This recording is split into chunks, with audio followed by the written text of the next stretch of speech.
Bonjour à tous, aujourd'hui je vais vous présenter la fonction Query sur Google Sheet. C'est une fonction très puissante qui permet de filtrer, trier et analyser les données de manière dynamique. Un peu comme si vous faisiez une requête SQL dans une base de données. Si vous utilisez souvent Google Sheet avec beaucoup de données, cette fonction va vous faire gagner un temps fou. Voyons ensemble sa syntaxe. La syntaxe de la fonction Query est la suivante. Plage de données, point virgule, requête, point virgule, les en-têtes. La plage de données, ça va être le tableau ou la plage que vous souhaitez interroger. La requête, ça va être une requête SQL dans laquelle on va mettre entre guillemets ce que l'on souhaite afficher exactement. Et les en-têtes, juste ici, c'est facultatif, c'est le nombre de lignes d'en-tête dans votre tableau, souvent 1 s'il y a la première ligne qui contient uniquement les titres des données. Voyons ensemble avec un tableau d'exemple. Nous avons des noms d'employés, leur département, leur salaire, ainsi que leur âge. On va utiliser la fonction query pour afficher uniquement les employés dont leur salaire est supérieur à 3000 €. Pour ce faire, on va déjà dans un premier temps sélectionner nos données. Donc on va commencer de B7 jusqu'à E12. Ensuite, on va faire notre requête SQL. Donc on va afficher dans un premier temps le nom de l'employé, donc en colonne B. On va afficher leur département, donc la colonne C, et on va afficher leur salaire, donc en colonne D. Comme je l'ai dit juste avant, je veux uniquement les employés dont leur salaire est supérieur à 3000 €. Donc on va mettre une condition sur la colonne D, et on veut que ce soit supérieur à 3000 €. Et on va trier cette liste en fonction du salaire, en mettant du plus grand au plus petit. Donc pour ce faire, on va mettre order by, la colonne D, descendant,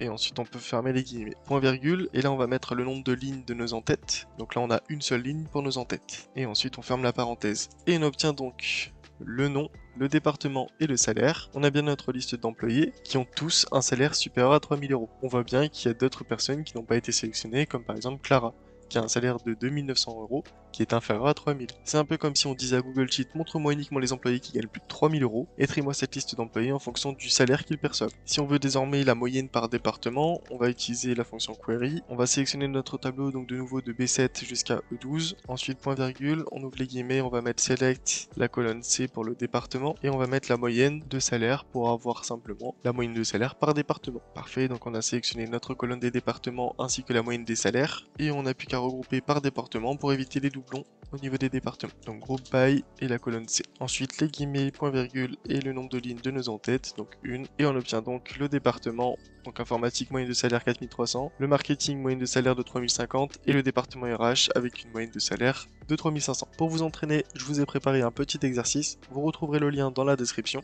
N'hésitez pas à mettre la vidéo en pause, à faire le petit exercice et à regarder la suite de la vidéo. Pour ma part, on passe tout de suite à la correction. On nous disait utilise la fonction query pour afficher les produits de la catégorie informatique dont le prix est supérieur à 15 et trier par prix décroissant. Pour ce faire, on utilise notre fonction query, on ouvre la parenthèse, ensuite on va sélectionner nos données qui sont tout simplement le tableau, donc B5, AF11. Ensuite on met point virgule, on ouvre les guillemets, on sélectionne la colonne B, C et D pour avoir le produit, la catégorie et le prix. Ensuite on veut uniquement la catégorie informatique, donc on va mettre where C est égal à informatique, et où le prix est supérieur à 15. And la colonne D supérieur à 15. Et ensuite on veut trier par prix décroissant, donc order by D qui est descendant.